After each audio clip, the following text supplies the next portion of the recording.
Salut, c'est Yvan, bienvenue dans cet épisode spécial Ghibli. Non. Salut, c'est Yvan, aujourd'hui j'aimerais vous proposer une émission spéciale Ghibli en plusieurs parties. Point. J'en ai marre, j'ai faim.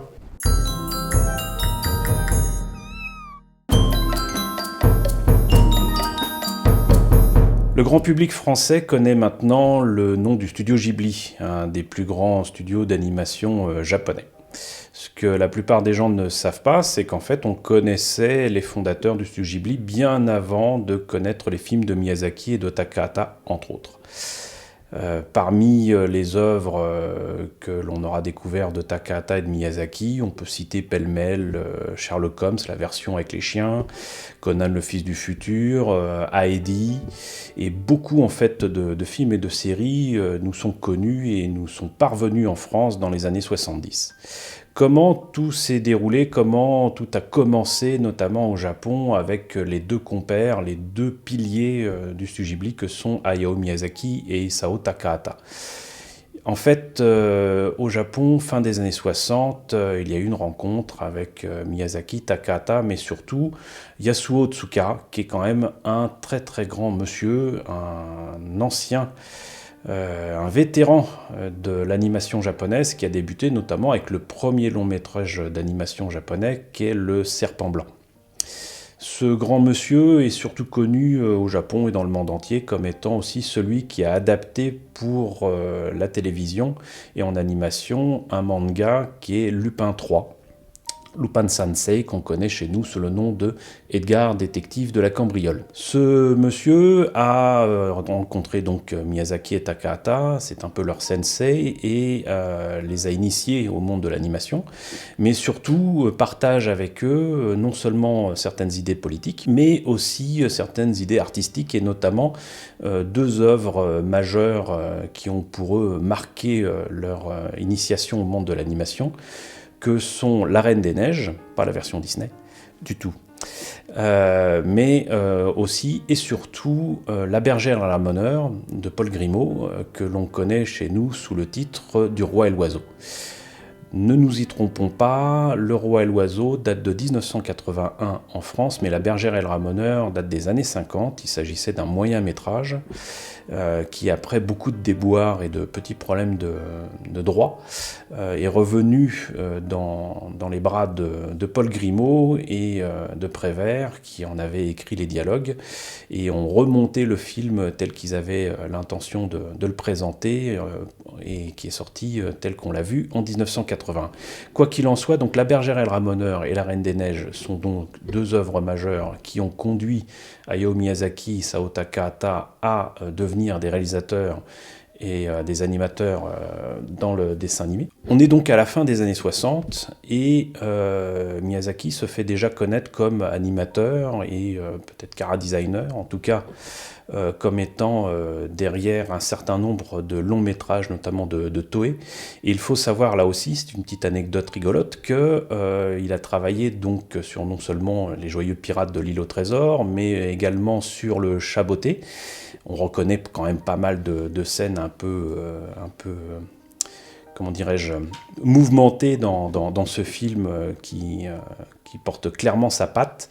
Mais en fait, le personnage du Chat Botté donc, a été dessiné par Hayao Miyazaki, et depuis lors, donc depuis plus de 40 ans, le film du Chat Botté et le personnage du Chat Botté est quand même la mascotte du studio Toei, que vous connaissez tous, puisque c'est quand même le studio qui a adapté Dragon Ball, Les Chevaliers du Zodiaque et tant d'autres séries que beaucoup de Français adorent. Donc en fait, la mascotte du studio Toei, c'est quand même Hayao Miyazaki. Isao Takahata, quant à lui, travaille sur de nombreux films comme Halls, Le Prince du Soleil, qui lui tenait beaucoup à cœur, mais également Qui est la petite peste, et nombre d'autres titres comme ça. Mais on notera surtout, par exemple, pour un film comme Gauche, le violoncelliste, il est nommé Gauchou, mais en fait c'est Gauche parce que il est pas très adroit, voilà. Et donc Gauchou, le violoncelliste, amène quand même à se dire que le réalisateur est quand même assez mélomane et qu'en plus d'aimer la littérature du monde entier, c'est un grand lecteur et quelqu'un qui maîtrise pas mal de langues. C'est aussi un mélomane averti, et donc il apprécie beaucoup le monde de la musique. Nous arrivons dans les années 70, Miyazaki et Takahata sont désormais bien assis dans le monde de l'animation. L'animation japonaise bat son plein à la télévision notamment, pas seulement au cinéma. Et arrive quand même quelque chose d'assez particulier, c'est que Miyazaki et Takahata doivent travailler sur un projet qui va mener à la réalisation de Heidi. Et pour travailler sur Heidi, les deux compères vont faire un voyage de repérage pour les lieux où est supposé se passer Heidi dans les Alpes. Mais plutôt que d'aller dans les Alpes suisses ou même allemandes ou françaises, nos amis japonais se rendent en fait en Italie, et cela va mener surtout à une belle rencontre puisqu'ils vont rencontrer d'autres collègues qui travaille sur l'animation en Italie, et notamment Marco Pago, qui est quand même le papa de Calimero. Et il est certainement possible que ce voyage en Italie ait mené à une rencontre avec les gens de la RAI, qui est quand même une grande chaîne de télévision italienne, et que cela mènera plus tard, dans les années 80, à la coproduction entre le Japon et l'Italie sur une série que vous connaissez tous, qui est Sherlock Holmes. Sherlock Holmes, la version avec les chiens.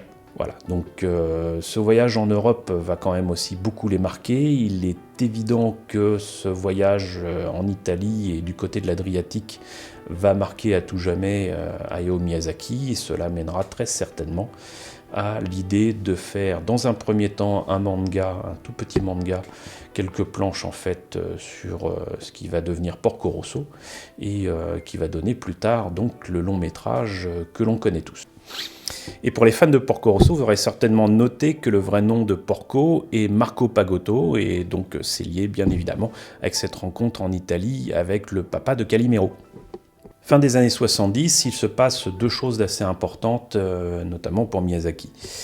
Il se trouve que Yasuo Tsuka, qui a travaillé sur Lupin III, donc alias Edgar, détective de la cambriole, sur les séries et sur le premier film, va faire appel à Miyazaki pour travailler sur le second, parce que tout le monde est un peu débordé. Et donc en fait, le premier long métrage sur lequel va travailler Miyazaki, et qui va surtout le faire reconnaître comme réalisateur de qualité, c'est Le Château de Cagliostro. Le Château de Cagliostro, c'est de 1979, mais le film n'a été réalisé qu'en 6 mois. Et quand on connaît le film, c'est quand même quelque chose d'assez formidable de se dire que les décors, l'animation, le chara-design, la musique, tout a été fait en moins d'une année. Et le film est sorti à rencontrer un très très grand succès. Mais il y a une autre œuvre majeure qui est arrivée à la télévision, et il s'agit de Conan, le fils du futur. Et là, il s'agit vraiment d'un projet qui tenait à cœur à Miyazaki. Cette série donc, qu'il a réalisée pour la télévision est issue d'un roman de science-fiction, enfin post-apocalyptique. Et donc Conan, le fils du futur, présente donc effectivement un monde dévasté, mais surtout de jeunes gens qui représentent la future génération des survivants de ce monde. On y trouve en fait pratiquement tous les sujets qui vont tenir à cœur Miyazaki dans ses prochaines productions, à savoir des jeunes gens qui sont sinon très forts physiquement, en tout cas moralement, des jeunes gens qui trouvent souvent leur force avec un compagnon ou une compagne de fortune qui va les accompagner dans leurs aventures, mais surtout, bon, quand même une idée comme quoi l'homme est quand même responsable de la décrépitude de la nature ou des catastrophes qu'il peut subir. Donc en fait, Conan, le fils du futur, ça annonce quand même très fortement Nausicaa de la vallée du vent.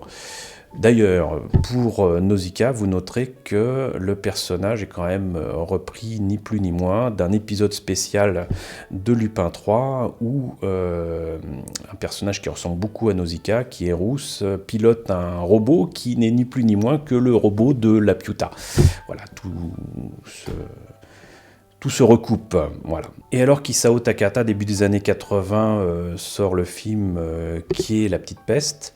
Alors, Qui est la petite peste? Parce qu'en fait, le titre original, c'est Chie. Et Chie, c'est quand même le prénom, un des prénoms féminins les plus répandus au Japon, mais on comprendra que le côté un peu scatophile ne puisse pas plaire au public français. Donc, Chie est devenu Kie. Par contre, Hayao Miyazaki se retrouve un peu sans emploi, un peu se demander s'il va pouvoir continuer à travailler dans le monde de l'animation, malgré le succès tout à fait relatif qu'il a eu avec le château de Cagliostro. À ce moment-là, son ami Suzuki Toshio, qui va devenir bien plus tard le président du studio Ghibli, qui était alors rédacteur en chef du magazine Animage, un magazine japonais spécialisé dans l'animation qui a débuté en 1978 et qui donc était le leader sur le marché de l'information média papier autour de l'animation et notamment de l'animation japonaise. Son ami donc Suzuki Toshio lui a proposé quelque chose de tout simple, c'est de lui faire un manga. Alors malgré ce qu'on pourrait croire, Hayao Miyazaki a beau être très très doué en animateur, en réalisateur de dessins animés, il n'est en rien mangaka, c'est-à-dire qu'il n'est pas auteur de bande dessinée. Ce qui s'est passé, c'est qu'en fait, l'un de ses nombreux projets qu'il voulait proposer pour la réalisation d'un long métrage devait s'illustrer quand même de dessins, de dossiers avec un certain nombre de documents, et quel meilleur moyen de vendre le projet autour de Nausicaa que d'en faire un manga, et en plus de cela, de le faire connaître auprès du public, c'est-à-dire avant même d'avoir un long métrage, et bien d'avoir un manga qui le fasse connaître auprès du grand public, et notamment le public ciblé d'Animage, qui est donc forcément intéressé par l'animation. Il se trouve que Nausicaa a eu un succès immédiat dans Animage, a fait non seulement connaître Miyazaki en tant que mangaka, mais aussi a fait connaître le personnage de Nausicaa. Donc le manga, lui, a été publié au Japon, mais a été publié quelques années plus tard aux États-Unis, notamment chez Viz Comics, et bien des années plus tard chez Glénat en version française dans les années 90. Donc vous trouverez la BD, le manga de Nausicaa, si je me rappelle bien, en 6 volumes, quand même assez facilement. Le succès aidant du manga, c'est carrément l'éditeur, la personne qui paye tout le monde pour Animage, à savoir Monsieur Tokuma, qui a décidé de produire ce film, qui est donc Nausicaa de la vallée du vent. Le film sort en 1984, une année quand même assez forte au Japon. Jusqu'à présent, dans les années 70 et début des années 80, les films d'animation japonais qui sortaient donc sur grand écran étaient à peine du même format que ce qu'on pouvait voir à la télévision, reprenaient certains succès comme par exemple Space Cruiser Yamato, ou tout simplement exploitaient une série du moment qui marchait bien. Mais là, en 1984, on a quand même deux films majeurs qui sortent en 1984, que sont donc non seulement Macross, Do You Remember Love, mais également donc Nausicaa de la vallée du vent, Nausicaa donc qui va marquer très clairement cette année-là du saut de la qualité. Et donc le succès de Nausicaa va quand même amener Monsieur Tokuma à aller voir Monsieur Miyazaki et lui dire ce premier succès, on ne va pas le laisser comme ça, il faut absolument sortir d'autres films. Et c'est le succès de Nausicaa qui va mener à la fondation du studio Ghibli. Mais avant ça, il faut savoir que même Nausicaa nous est parvenu bien avant les films du studio Ghibli en France. Et ça, c'est quand même pas n'importe quoi, puisqu'en fait, en 1989, est sortie une vidéo qui s'appelait Warriors of the Wind, qui a été ensuite rééditée avec de nombreuses jaquettes du style le combat des princes de l'espace, ou je sais pas quoi. On vous mettra les jaquettes quelque part. C'était une sortie totalement pirate d'une version américaine censurée d'à peu près une demi-heure. Le film fait à peu près 1h30 contre 2 heures pour la version japonaise.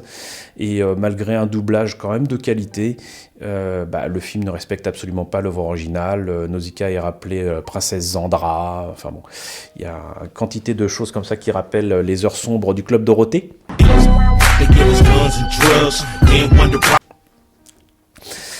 Et voilà, Nausicaa nous était parvenu en fait bien avant que l'on ne connaisse le moindre film du studio Ghibli en 1989 et en VHS. Et alors, une fois le studio Ghibli fondé, qu'est-ce qu'on va bien pouvoir avoir comme long métrage de qualité sur les grands écrans, non seulement japonais, mais aussi chez nous, pauvres occidentaux européens?